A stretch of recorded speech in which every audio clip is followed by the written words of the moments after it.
Usia 7 tahun tidurnya ngorok. Apa penyebabnya ya?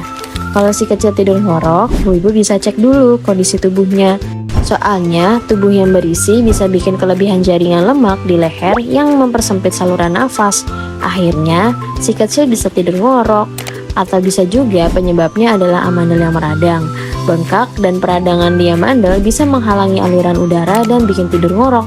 Tapi ibu-ibu nggak perlu khawatir, madu amandel bisa membantu meredakan ngorok pada si kecil sekaligus meredakan masalah amandel.